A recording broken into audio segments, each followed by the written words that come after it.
प्रधानमंत्री नरेंद्र मोदी पूरी तरह से ब्रीफ करेंगे, पूरी जानकारी देंगे राष्ट्रपति को और मुलाकात करने के लिए पहुंचे हैं प्रधानमंत्री मोदी। और तस्वीरें भी सामने आ गई। इससे पहले कैबिनेट की बैठक जो हुई वो तस्वीरें भी हम आपको लगातार दिखा रहे हैं।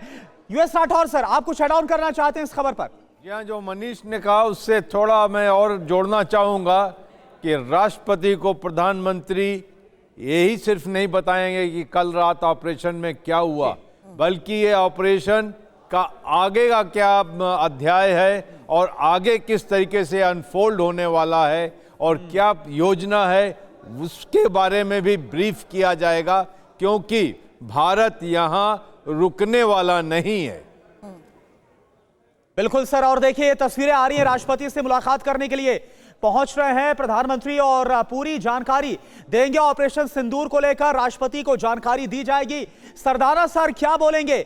ये जो बकायदा एक स्टैंडर्ड प्रोसीजर के तहत है, क्या आप इस मुलाकात को कैसे देख रहे हैं? आगे जो संभावना है कैसे आप इसे देखेंगे? देखिए, राष्ट्रपति जैसे पहले कहा कि आर्म फोर्सेस के सुप्रीम कमांडर हैं, तो लेकिन ये दूसरी बात एक और भी है कि ये एक बिल्कुल सीक्रेट ऑपरेशन रखा गया है। तो उसके ऑपरेशन सक्सेसफुल होने के बाद प्रधानमंत्री ने कैबिनेट को बताया है, प्रेसिडेंट को बताने जा रहे हैं और सर्वदलीय मीटिंग में बाकी जो नेता हैं देश के उनको भी बताएंगे कि एक ब्रीफ दिया जाएगा। लेकिन प्रोटोकॉल के हिसाब से बिल्कुल सही तरीके से हो रहा है सब काम। और जो आगे की कार्रवाई होनी है, जो बाकी टेररिस्ट कैंप खत्म होने हैं, बाकी के जो जवाब फौज लेगी उसकी ब्रीफिंग भी और तैयारी के बारे में भी मेरे ख्याल से प्रधानमंत्री प्रेसिडेंट को ब्रीफ करेंगे। बिल्कुल, आगे की अलर्टनेस और रेडीनेस को देखते हुए भी तमाम दौर की बैठकों को लेकर इस वक्त एक बड़ी खबर आ रही है। लेकिन इस बीच मुंबई का रुख करूंगी। जयप्रकाश सिंह हमारे सहयोगी हमें ज्वाइन कर चुके हैं, उनके पास जाऊं उससे पहले एक बार फिर से आपको बता दें इस वक्त की ये सबसे बड़ी खबर और लेटेस्ट तस्वीरें, जहां राष्ट्रपति को एक एक ऑपरेशन के बारे में जानकारी देने के तहत प्रधानमंत्री नरेंद्र मोदी की उनके साथ मुलाकात को लेकर बड़ी खबर। जयप्रकाश, अब आपके पास आ रही हूं। गर्व का ये पल, जो बात खुद प्रधानमंत्री ने भी कही कि सेना पर गर्व है और जो कहा था वो कर दिखाया। Over to you Jayaprakash.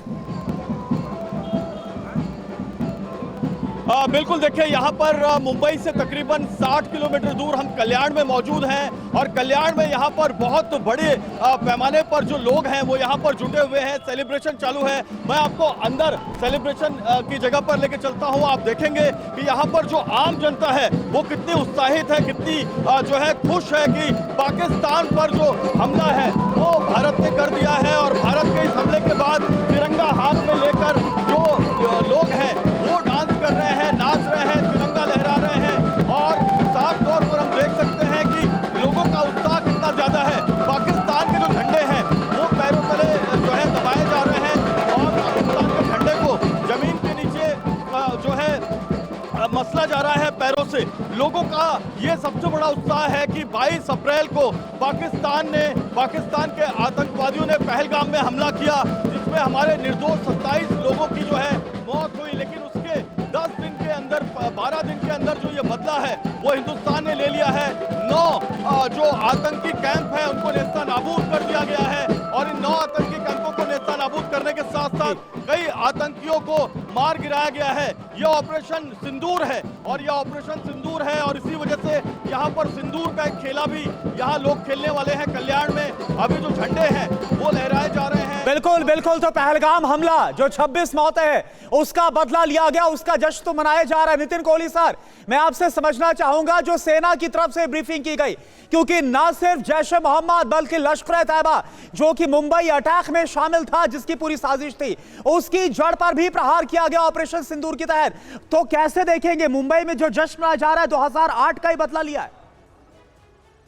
देखिए, ये बड़ा एक अचीवमेंट है पूरे देश का और सेना का, जिस तरीके से ये हमला किया गया है और इसको अंजाम दिया गया है। लेकिन इसमें कुछ लोगों की जानें भी गई हैं।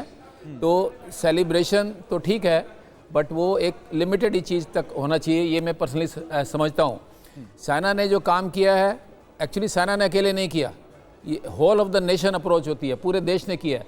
गवर्नमेंट ने डिसीजन लिया है, उनको सपोर्ट सिस्टम मिला है। पहले जो डिक्लेयर किया गया था कि 7 तारीख को रिहर्सल की जाएगी, वो एक बड़ा अच्छा टेक्टिकल डिसेप्शन हुआ और जैसा माहौल क्रिएट, और आपका मीडिया ने भी उसमें हेल्प किया है, तभी ये चीज़ सफल हो पाई है। और इससे बड़ा अच्छा संदेश मिला है पाकिस्तान को भी और बाकी मुल्कों को भी कि डेमोक्रेसी के खिलाफ जो टेररिज्म करते हैं उनका इसी तरीके से इल्ज़ाम होना चाहिए। मनीष, यही कोऑर्डिनेशन और कम्युनिकेशन इस वक्त जारी बैठकों के तहत भी हमारे सामने आ रहा है कि आगे की तैयारी को देखते हुए क्या इंपॉर्टेंट है और किस तरीके से भारत अलर्ट है। मनीष, देखिए, सबसे बड़ी बात यह है कि अभी जब विदेश सचिव ने प्रेस कॉन्फ्रेंस किया तो उसमें उन्होंने साफ तौर पर यह कहा कि अगर पाकिस्तान ने फिर कोई एक्शन लिया तो हम उसका भी जवाब देंगे।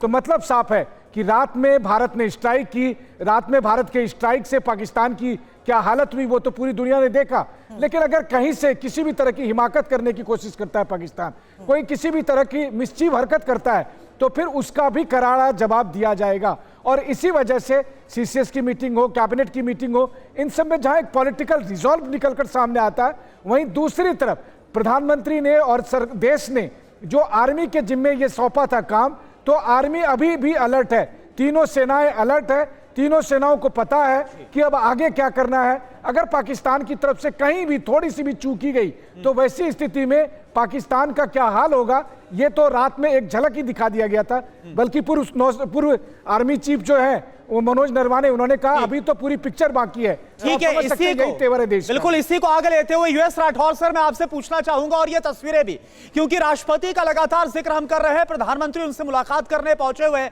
और राष्ट्रपति क्योंकि commander in chief of all the defence staff है भारत में, तो ऐसे में अगर कोई भी संभावित एस्केलेशन या रिटेलिएशन होता है तो उस लिहाज से मुलाकात कितनी इंपॉर्टेंट, क्या लगता है सर आपको? देखिए, इसमें जो कैबिनेट ने लिया है निर्णय और तीनों सेनाओं ने निर्णय लिया है, वो सिर्फ इस रेड या इस अटैक तक सीमित नहीं था।